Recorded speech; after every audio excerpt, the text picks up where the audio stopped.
पुरुष हो या महिला, जो संयमी है वही कामयाब है।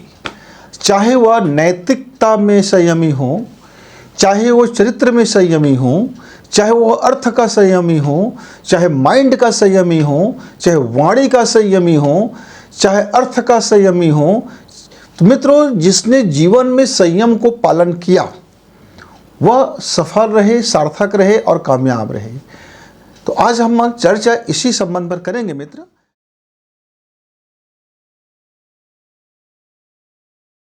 युवा अवस्था में जो संयम की जरूरत है, हम अर्थ संयम, समय संयम, विचार संयम और परिवार संयम के अंतर्गत यदि हम देखते हैं तो जो विचार संयम है वह सारे संयमों को प्रभावित करता है।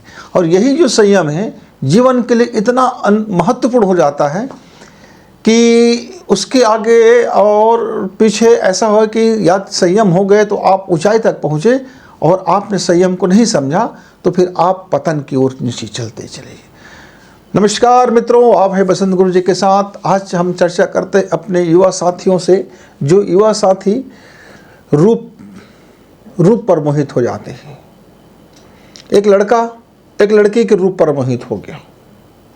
16 साल का लड़का, 18 साल का लड़का, 20 साल का लड़का, 22 साल का लड़का, 25 साल का लड़का अब अपनी सारी प्रतिभा की वो उसने धनिया बो दिया, खटिया खड़ी कर दी और वो लग गए। माता पिता को मालूम नहीं, वो चुपचाप छिप करके वो अपना मोबाइल में लगे रहे। मोबाइल में उसकी तस्वीर ले ली, मोबाइल में वीडियो ले लिया और उनके एक एक उभरते हुए अंगों को उभार करके और वो देखते रहे और उसके शरीर के ऊपर वो मोहित हो गया। अब लड़का गया काम से, गया उनकी फ्यूचर गया, उनकी सोच गया, उनकी जो पर्सनालिटी था वो गया, जो व्यक्तित्व था वो गया, जो नैतिकता था वो गया। अब वो धीरे धीरे पतन के रास्ता पर वो बढ़ चला। जिसको वो सब प्रेम समझ रहा है वो शरीर के एक आकर्षण है और उसके अलावा उसके जीवन में कुछ नहीं। लेकिन वो अब दोस्तों के साथ गप्पे मारने लगे, दोस्तों को अपनी कहानी बताने लगे, एक स्टोरी बताने लगे कि कैसे उसको देखा, कैसे उसको छुआ, कैसे उनसे बात की, कैसे उसने मज़ा लिया, आनंद लिया। और उसकी पूरी दिलो दिमाग और पूरा हावी हो गया। पढ़ाई कैसी तैसी हो गया, योजना कैसी तैसी हो गया, जीवन का जो गोल बना था वो फिसल गया। लड़कियों में भी अमूमन ऐसी हो जाता है कि लड़की 16 साल की, 18 साल की लड़की है, उसने लड़कों के संपर्क में आया, लड़कों की कहानियाँ सुने, अपने सहेलियों से कुछ कहानियाँ सुन लिया, कुछ वीडियो देख लिया, कुछ फ़ोटो देख लिए और उसके बाद जीवन में यही तो जीवन है, यही तो आनंद है वगैरह वगैरह। और उसके बाद वो लड़के का वो छपरी हो कि सपरी हो कि खपरी हो, उस डिज़ाइन पर उम्र मिटा और गया। उसकी भी ज़िंदगी का जो फिलॉसफी था, जो दर्शन था, जो विचार था, जो ऊंचाई में जो छूने की कोशिश करता था, वो सब इधर उधर गया, मटिया मेट हो गया। अब वो रात दिन एक ही चीज़ में लग गया। एकांत में फ़ोन पकड़ लेती है, एकांत में वीडियो देखने लगती है, पोर्न वीडियो देखने लगती है, खुले बदन को देखने लगती है, अपने आप को देखने लगती है, महसूस करने लगती है, छुअन को महसूस करती है, सिहरन को महसूस। अब वो काल्पनिक दुनिया में अपना जीवन जीना शुरू कर देता है और उसकी जो वास्तविक प्रतिभा है अब गया। कुछ बच्चे इतने तक सीमित नहीं होते, कुछ बच्चे एक से अधिक गर्लफ्रेंड बनाते फिरते हैं और बड़े शौक से बताते फिरते हैं कि, और वो अपनी मर्दांगनी समझते हैं। कुछ लड़कियां एक से अधिक बॉयफ्रेंड बनाते रहते हैं, वो अपनी कला कौशल समझ, वो कहती है मेरे ऊपर कितने लोग मर मिटते हैं, देखो जरा। यानी वो अपनी बड़प्पन देखती है, असली सौंदर्य उसमें नहीं है। असली सौंदर्य समझता है कि उसने एक से अधिक लड़के उसके पीछे पीछे भाग रहे हैं। कुछ लड़कियां हैं, कुछ लड़कियां ऐसी हैं, कुछ बेटियां ऐसी होगी जिनको पैसा चाहिए, पैसा चाहिए, पैसा चाहिए। वो सोचता है मेरे ऊपर जो ज़्यादा से ज़्यादा धन लुटाएगा वो मेरा सच्चा आशिक होगा, मुझको महंगे से महंगे जो गिफ्ट देगा वो मेरा सच्चा प्रेमी होगा, मुझको जो ट्रिप में ले जाएगा, मुझको जो होटल में ले जाएगा। और आजकल की जितना मेडिसिन बना हुआ है इनको खा करके बच्चे और कुछ को कुछ सपना देखते हैं और हरकत करने लगते हैं। वो सोचते हैं शादी के बाद एक लड़का तो रहेगा और उसके पहले जीवन में जो मज़ा करना है कर लो। और आजकल इन दिनों में एक फैशन की तरह उभर आया है मित्रों, जो बहुत सोचनी है और इसलिए सोचनी है कि न जाने इस दौर में यदि यह बात पनपता रहा, लोगों को सजग ना हुआ, जागरूक नहीं हुए, तो आज जो कल का युवा है हमारे बड़े सोचनीय अवस्था में पड़ने वाले हैं। इसलिए मित्रों, आपके पास आसपास में यदि ऐसी कोई भावना है, कोई आपके मित्र हैं या फिर आपके जीवन में कभी ऐसी बात आ जाते हैं, तो अमूमन कुछ बात को समझ लीजिए।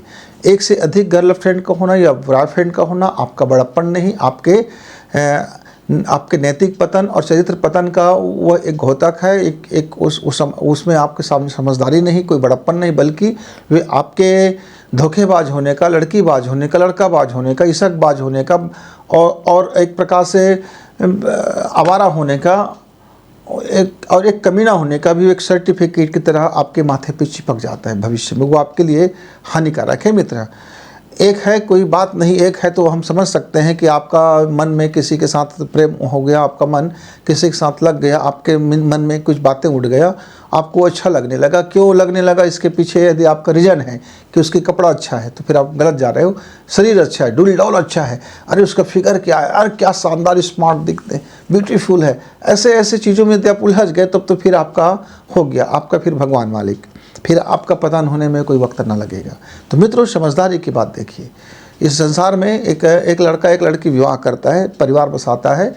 क्यों परिवार इसलिए बसाता है? क्योंकि उनके लिए एक जीवन साथी हो, उस जीवन साथी के साथ वो अपना जीवन जिए, अपना सेक्स का जीवन जिए, अपना परिवार का जीवन जिए, अपना अध्यात्म का जीवन जिए, अपने धर्म का जीवन जिए, अपनी समाज का जीवन जिए और अपने व्यापार का जीवन जिए, ताकि उनको व्यवस्थित रहे और सुंदर रहे, शानदार रहे और सार्थक रहे, कामयाब रहे। लेकिन हम एक से अनेक संबंध बनाने लगते हैं तो कहीं न कहीं किसी न किसी को धोखा देने लगते हैं। और एक धोखेबाज व्यक्ति कभी सच्चा इंसान कैसे हो सकता है? एक लड़का ने कहा कि बड़ा होशियारी से बात कर रहा था। मैं चुपचाप बेंच में बैठे बैठे सुन रहा था उन लोगों का बात। सार्वजनिक जगह था, वो 4-5 दोस्त थे, कह रहा था मेरे यार इतने गर्लफ्रेंड हैं, मैं उनके साथ ऐसा रात बिताया, उनके साथ ऐसा रात बिताया, मैं वहाँ गया, फिर उनको छोड़ दिया, फिर उनके साथ ऐसा किया, फिर उनके साथ ब्रेकअप हो गया, उनके साथ ऐसा हुआ, इनके साथ ऐसा हुआ, इमका के साथ ऐसा हुआ, ढिमका के साथ ऐसा हुआ। और अपनी वह सबको कहानी बताते रहे, कहते रहे कि मेरा लव फेयर है, ज़बरदस्त है, ये एक से बढ़कर एक है। ऐसे ऐसे शब्दों का इस्तेमाल किया कि मैं आपको वीडियो में बातें नहीं बोल सकता। यानी या तो फिगर पर, शरीर पर, बनावट पर, रूप पर, रंग पर, मांसलता पर और सब पर मर मिटा। और नशा आजकल टैबलेट, ऐसी टैबलेट आदमी खा लेता है कि फिर उसको कुछ समझ नहीं आता, फिर उसको उसमें जन्नत दिखाई देने लगता है, वो फिर नरक दिखाई हो जाता है आगे चल करके। मित्र, मैं सुन रहा था और ये बच्चे, ये सब 18 से 22 वर्ष की उम्र के बच्चे थे। मैं बोला कि ये बच्चे का तो हो गया काम, तमाम हो गया। इनके बच्चे माता पिता बड़े ख्वाब देख रहे होंगे कि ये बच्चे कल PSC करेंगे, IPS करेंगे, कोई डॉक्टर है, कोई इंजीनियर है, कोई बड़ा व्यापारी है। पर ये बच्चे तो रास्ता भटक गया, ये मांस के पीछे पड़ गया, ये लुत्फुते बदन के पीछे पड़ गया, या रंगत के पीछे पड़ गया, ये छुअन के पीछे पड़ गया, ये अपनी आँख और छूने की हवस के पीछे पड़ गया, पैसे की हवस के पीछे पड़ गया। और उसके बाद मैं एक दूसरे दिन में बैठा हुआ था, एक दूसरी जगह पर बैठा हुआ था। वहाँ कुछ बेटियाँ बैठी हुई थी, 18 से 25 वर्ष के बीच की लड़कियाँ रहे होंगे, 10-12 लड़कियाँ रहे होंगे। वे भी अपनी कहानियाँ बता रहे थे कि कैसे एक लड़के के साथ उन्होंने संबंध बनाया, फिर कैसे उनके साथ महंगे गिफ्ट लिए, फिर उनके साथ क्या किया, फिर उनको छोड़ दिया, उनसे ब्रेकअप कर लिया, फिर एक दूसरे लड़के के साथ फिर उसने समय बिताया, किस तरह से मटरगश्तियाँ की, उनसे भी उधार ले लिया, फिर कभी दिया नहीं, मांगते थे तो बोलता था कि अरे कोई क्या बात है, कैसे क्या, तो लड़के हिम्मत नहीं कर मांगने का। 8-10 लड़के के साथ ऐसा मैंने किया और उसके बाद भी वो अपने आप को कह रहे थे कि मैं अभी भी इतनी खूबसूरत हूँ कि लोग लड़के मेरे पर मर मिटते हैं और मुझे पैसा चाहिए। शरीर का क्या है, शरीर एक लड़के ने छुआ और दूसरे लड़के ने भी छू लिया, तीसरे ने भी छू लेगा। और पति के बारे में तो इतनी वाहियात बोले कि पति क्या है, पति तो एक मजदूर है, बंधुआ मजदूर है। बोले रात में आ जाता है, वो हवस का शिकार कर लेता है और शरीर को छू लेता है, और क्या होता है उसके साथ कोई फीलिंग थोड़ी होता है, कोई प्रेम थोड़ी होता है। वो एक दिनचर्या है, वो आ जाता है अपना और खाना पीना खाए पिए चले गए, और हमारे लिए भी पैसा की व्यवस्था कर दिया, 2 वक्त की रोज़गार और रोटी की व्यवस्था कर दिया। मुझे उससे कोई आनंद नहीं आता, मैं तो उसके साथ ऐसा है, वो इतना प्रॉपर्टी वाला, इतना पूंजी वाला है, चारों तरफ से पैसा आ जाए, मज़ा आ जाएगा। तो कुछ लड़कियां कहने लगी नहीं यार, हमको तो कुछ ऐसे कोई बोलते नहीं हैं, हम उतना खूबसूरत नहीं है, लेकिन हमको एक लड़का ने धोखा दे दिया, तब से मैं निराश बैठी हूँ, डिप्रेशन में हूँ, मैं तो अच्छा नहीं लगता। घर वाले भी हमको ऐसा नहीं बोलते, घर वाले भी हमारा सपोर्ट नहीं करते, घर वाले भी हमें कहते हैं तुम्हारे घर वाले पुराने ख्यालात के हैं, दक्यानुशी ख्यालात के हैं, हमारी स्वतंत्रता को हनन करते हैं वगैरह, भाई ढेर सारी बातें हो गया। मित्र, सोचने वाली बात यह है कि व्यक्ति को क्या वास्तव में जो शरीर का दिखाई देता है, जो रंग रूप दिखाई देता है, जो शरीर का बनावट है, जो मांसल बनावट है, क्या ये खूबसूरती है कि उसके पीछे कोई असल और खूबसूरती है, कि विचार की खूबसूरती, नैतिकता की खूबसूरती, प्रेम का खूबसूरती, आनंद की खूबसूरती, ये सारी खूबसूरतियाँ आखिर बच्चे मेरे समझ क्यों नहीं पाते, क्यों बहक जाते हैं? तो उसके बहकने के पीछे एक रीज़न होता है, एक साइकोलॉजी रीज़न। क्या साइकोलॉजी रीज़न है? जब वो 14 साल के होते हैं, जब उनके नए नए ग्रंथि विकसित होते हैं, तो उनके अंदर में अलग अलग भाव उत्पन्न होते हैं, अलग अलग संवेदनाएं उत्पन्न होती है, अलग अलग सोच उत्पन्न होता है। उस समय जैसी संगत वैसी रंगत, उस समय जैसे दोस्तों के साथ उनका उठना बैठना, सोचना, खाना पीना, देखना होता है, उनके जीवन में हावी हो जाता है। सोशल मीडिया है, आजकल मोबाइल से है, नेट है। अब 14 साल का कोई बच्चा, लड़का या लड़की हो, पोर्न वीडियो देखेगा तो उसके जीवन में वासना और सेक्स के अलावा उसको क्या दिखेगा? फिर पैसे की हवस शुरू हो जाएगा, क्योंकि तमाम चीज़ों को पाने के लिए महंगे से महंगे कपड़ा, महंगे से महंगे रेस्तरां, महंगे गाड़ियाँ और महंगे सेंटेड और महंगे महंगे परफ्यूम, महंगे महंगे दुनिया भर की चीज़ें, क्योंकि फैशन करना होगा और ये फैशन के जगत में टिकाऊ को कोई गारंटी नहीं है, तो उसको इस तमाम चीज़ के लिए पैसे चाहिए होगा। और फिर घर से दूरी चाहिए होगा, ताकि माता पिता की छाया से हम दूर हो जाएं, क्योंकि माता पिता बीच बीच में ब्रेकर लगाते हैं। तो क्या करते हैं आजकल के बच्चे? प्राइवेसी बोलते हैं। आप मेरी पर्सनल ज़िंदगी पर अटैक मत करो, आप मेरी पर्सनल मोबाइल को मत देखो, मेरी पर्सनल बैग को मत देखो, मेरा रूम एक पर्सनल चाहिए। यानी वो पर्सनल के आड़ में वो अपने आप को नितन पतन की ओर धकेलते रहते, उन्हें मालूम नहीं होता। क्योंकि दोस्ती बड़ी मायने में होता है मित्र, और जिनका जैसे जैसे लोगों से दोस्ती होता है, उनकी दिनचर्या, उनके जीवन उसी रास्ते पर चल पड़ता है। हम भी अपने ज़माने में पढ़ा करते थे, हमने तो गांव में पढ़ी है, तो गांव की किस तरह से लड़की लड़का इस मामले में सोचते हैं, करते हैं, किस तरह से वो पतन की ओर जाते हैं, इसको भी देखते हैं। उसके बाद हमने कस्बा भी में पढ़ाई किया है, कस्बा भी में रहा है, तो कस्बा के बच्चे क्या क्या सोचते हैं उनसे भी हमने रूबरू हुआ है। फिर हमने नगर में भी अपनी एजुकेशन लिया है, तो नगर में रहने वाले बच्चे, उनके माता पिता, उनका खान पान, रहन सहन किस तरह से हावी होता है उनके जीवन में, और किस तरह से वो फ्लर्ट करते हैं, नगर के बाहर घूमने चले जाते हैं, और एक अवस्था के बाद वो लोग अपने आप को गुलछर्रे उड़ाते रहते हैं, मौज मस्ती में अपना जीवन व्यतीत करते रहते हैं। माता पिता को थोड़ी सी सेकेंडरी दर्जा हो जाता है, ये भी हमने देखा है। फिर हमने महानगर में भी क्योंकि पढ़ाई किया है, तो महानगर का भी जीवन शैली देखा है। महानगर में हमने कॉलेज के समय में महानगर में थे, तो महानगर के जो जीवन था, वो जो कॉलेज लाइफ में जो बच्चे होते हैं, वो उनकी लाइफ में किस तरह से ये हावी हो जाता है, हमने उनको भी देखा है। और फिर हमने कैपिटल सिटी में भी अपनी एजुकेशन, चूँकि उच्च एजुकेशन हमने अपना प्राप्त किया, तो वो कैपिटल सिटी में भी जो स्थितियाँ हैं आज मानवता का, नीति का, बच्चों से प्रेम का, माता पिता से बच्चों की जो कम्युनिकेशन का, कैसे आदर्शवादी या फिर बच्चे को फ्री छोड़ना, मानसिक रूप से फ्री छोड़ना, शारीरिक रूप से फ्री छोड़ना, तो ये सब रहन सहन और इत्यादि उनके जो चारों तरफ जो वातावरण है, वो बच्चों को प्रभावित करते रहते हैं। तो मित्रों, एक चीज़ आप समझ लीजिए, बिल्कुल कायदे से समझ लीजिए, जो बंदा धोखेबाज होगा, औरतबाज होगा, पुरुषबाज होगा, सेक्सबाज होगा, उसकी ज़िंदगी कितना भी कामयाब क्यों ना हो जाए, अंततः उसे पतन की ओर गिरना ही गिरना है, क्योंकि उसको धोखा देना उसके स्वभाव में शामिल होगा, और धोखा देने का आशय है पतन की ओर जाना। फिर कई तरह के बीमारियों के भी चपेट में आ सकता है, और उनका जितना कमाया धमाया है वो उसको उड़ाते रहते हैं। उड़ाना मतलब क्या है?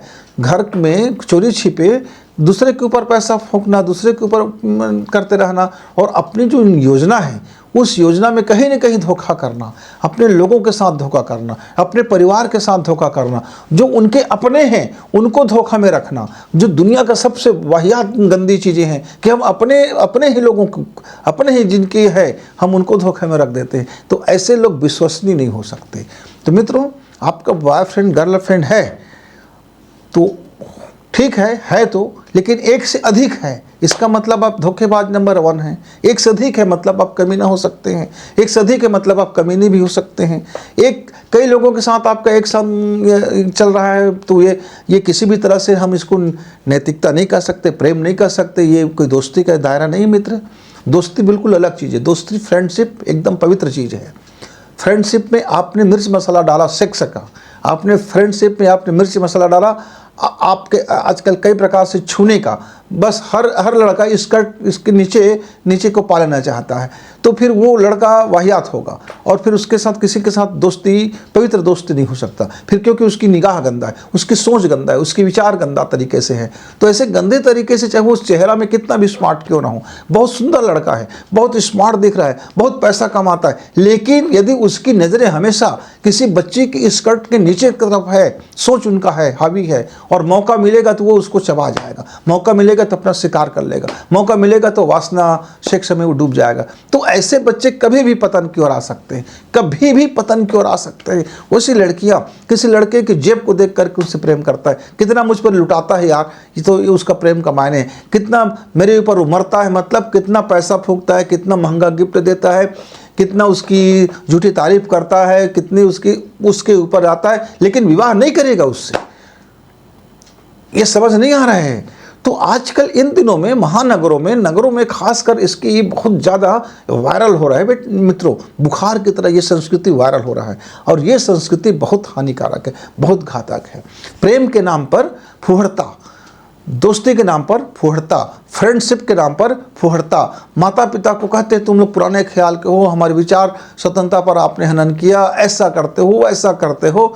तो माता पिता के साथ भी एक तरह से छल करना सीखते हैं। एक बच्चे के कहानी में आपको छोटा सा कहानी शेयर कर देता हूँ, कहानी तो बहुत बड़ी है उनका, लेकिन शेयर कर देता हूँ।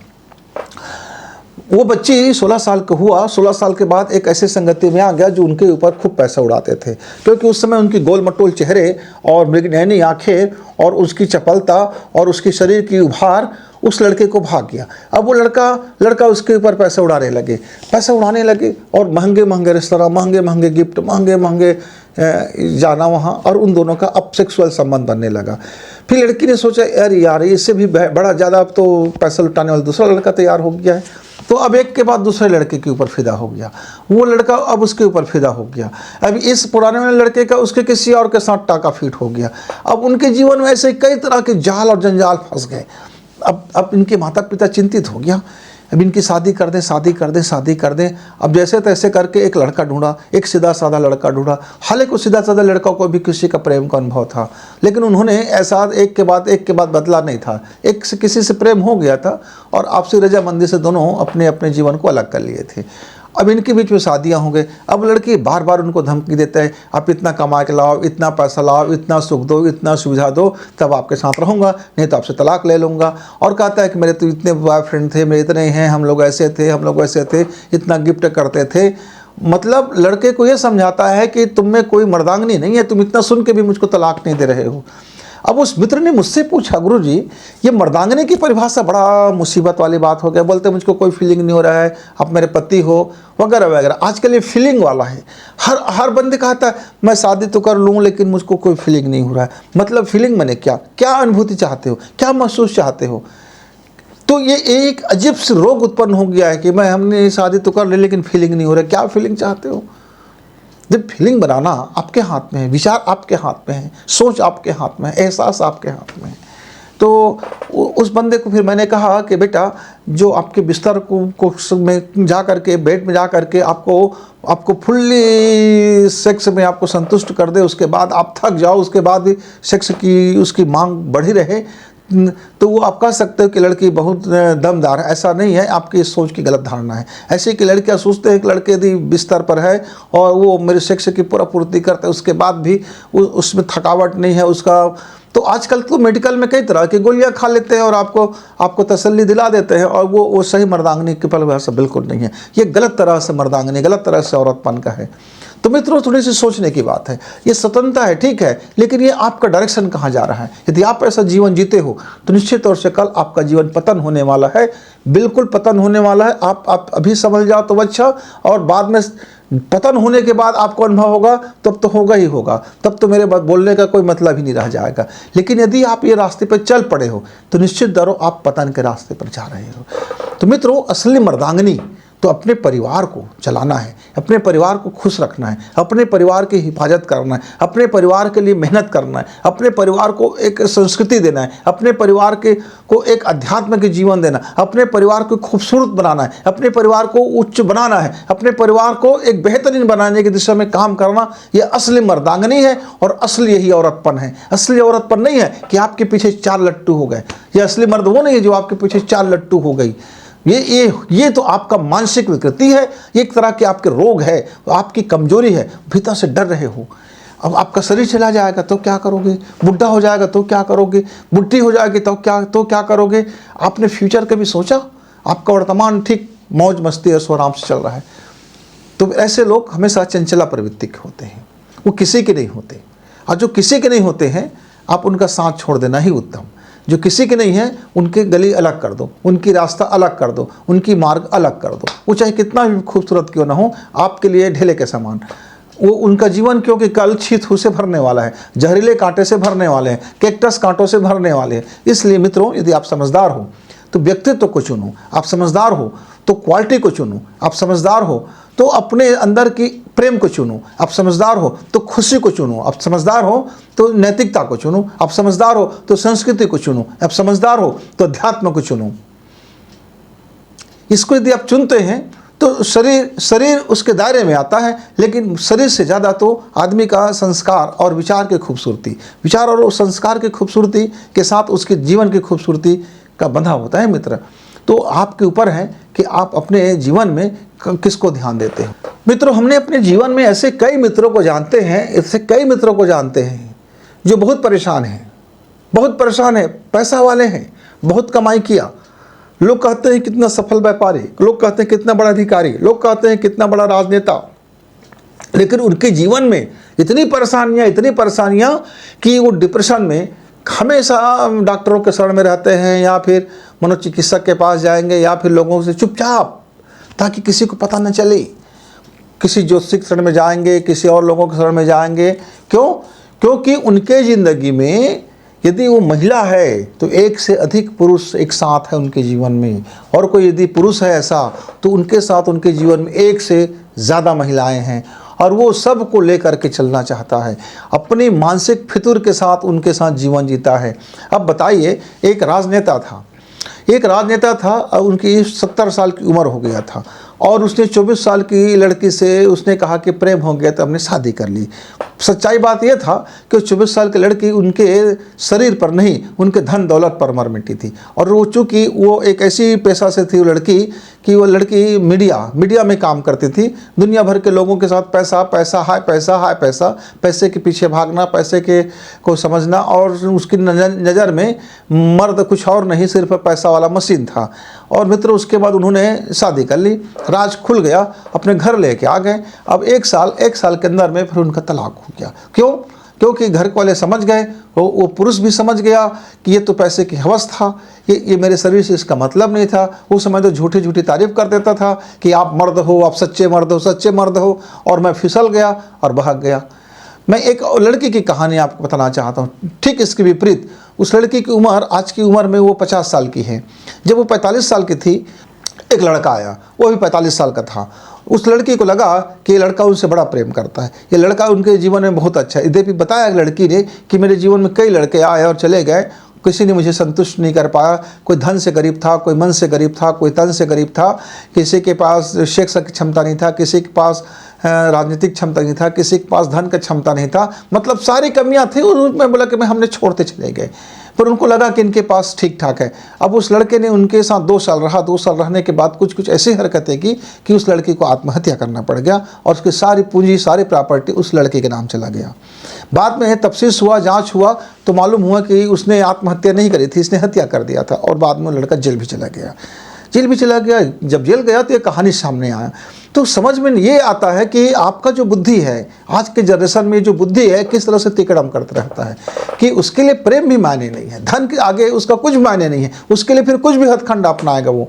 तो यदि आपके दोस्त, यार, मित्र, फ्रेंड, लवर, आप जो भी शब्द बोलते हैं मित्र, जरा समझ जाओ कि आपके साथ में जो फ्रेंडशिप में है, क्या वो रिलेशनशिप का मांग करता है, क्या वो रिलेशनशिप में आने को सोचता है, क्या वो रिश्ते बनाने की सोचता है, क्या वो चुपचाप एकांत में रिश्ते बनाना चाहता है, उसकी नज़र कहाँ है। लड़का है तो क्या आपके स्कर्ट के नीचे उनका हमेशा ध्यान है, और कोई लड़की है तो क्या हमेशा आपके जेब के ऊपर ध्यान है या आपके शरीर के ऊपर ध्यान है।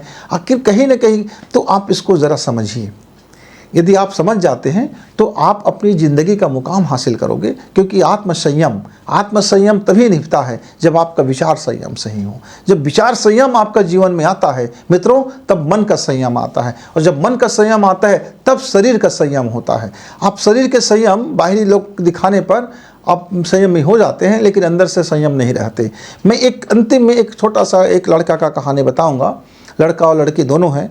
उस लड़के को घर में कहा जाता था, ये आदमी बहुत सीधा साधा है, ये दुनिया के किसी भी इधर उधर में नहीं रहता, इसकी बड़ी ये बस अपने रास्ते आता है, अपने रास्ते जाता है, और ये स्कूल कॉलेज में भी जाता है तो कहीं इसके कोई गलत संगति नहीं है। घर के लोग ऐसा मुझ में ताव मार मार के बोलते थे और छाती फुला के बोलते थे। ऐसे ही एक लड़की का कहानी था। उसके घर में उनके विषय में बहुत विश्वास था कि दुनिया में उसकी लड़की ऐसा है कि वो बहक ही नहीं सकती, यानी शरीर रूप से नहीं बहक सकती, ऐसा था। पर हुआ क्या, लड़के का कुछ दिनों के बाद डिप्रेशन में आ गया। घर के लोग सोचते रहे क्या किया जाए, उनका विवाह कर दिया।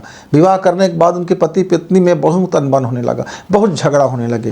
काफ़ी घर में मार पीट और मुर फटौल, सिर फटौल और जूतम पैजामा और सब चलने लगे। घर में बड़ा ऐसा हो गया कि विकृत हो गया। घर के लोग समझ नहीं पाए कि ऐसे विकृति आया कैसे। अब उनका जो कारोबार था वो ठप होने लगा, उसकी नौकरी में ध्यान नहीं रहा, उसकी तमाम तरह से नीचे होते पतन होने लगे। मित्रों, जो लड़की की मैं कहानी बता रहा हूँ, उसके भी घर वाले ने सोचा कि ये हमारी जो बेटी है ये तो बड़ी कुलीन है। अब हुआ क्या, वो धीरे धीरे किसी के चंगुल में फंस गया।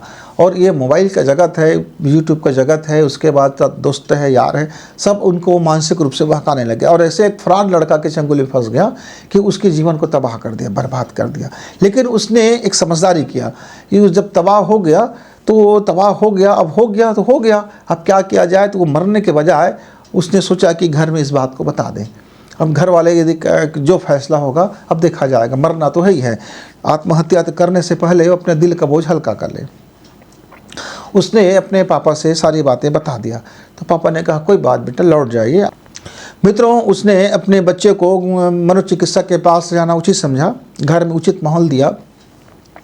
और बिगड़े चीज़ को तो अब लौटाया नहीं जा सकता, लेकिन आगे के भविष्य को सेफ करने के लिए उन अध्यात्म की जीवन शैली में उनको बदलना शुरू किया। उसकी मूल कारण जो ग्रंथि का जो विकास होता है उस समय डेवलप होता है, उस समय हम लोगों का जो दिमाग फिर जाता है, फितूर में आ जाता है, उसको उन्होंने समझाया। बाद साल 2 साल बीतने के बाद वो लड़की संभल गया, उसका जीवन अच्छा रहा। जिससे मैरिज हुआ वहाँ भी उनका घर परिवार शानदार रहे।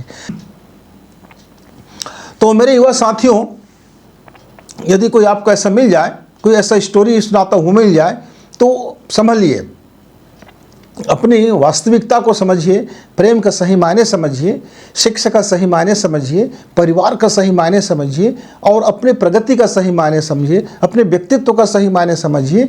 और जिस दिन आप होश से यह मायने समझ लेते हैं तो फिर आपके जीवन में कभी पतन आने का कोई संभावना नहीं है, क्योंकि तब आप मानसिक रूप से, वैचारिक रूप से आप अब जब अपने संयम को समझ गए, तब आपने मानसिक संयम को समझा, विचार संयम को समझा, तो शरीर की संयम उसके साथ साथ जुड़ा रह जाता है, और उसके बाद आपकी प्रगति श्योर है। मित्र, तो जरा फिसलने वाले मेरे जितने भी मित्र हैं, जो बात बात पर फिसल रहे हैं, मन से फिसल रहे हैं, शरीर से फिसल रहे हैं, और अपने आप को शिक्षा के दायरे से बचा नहीं पा रहे हैं, अपने आप को पैसे की हवस से बचा नहीं पा रहे हैं, अपने आप को एकांत की हवस से बचा नहीं पा रहे हैं, अपने आप को इस छुअन की हवस से बचा नहीं पा रहे हैं, अपने आप को गुदगुदी की हवस से बचा नहीं पा रहे हैं, अपने आप को जो बचा नहीं पा रहे हैं, ऐसे मेरे मित्र चुपचाप आंख बंद करे, प्राणायाम करे, देखे तो सही कि वो उसके जीवन में क्या हो रहा है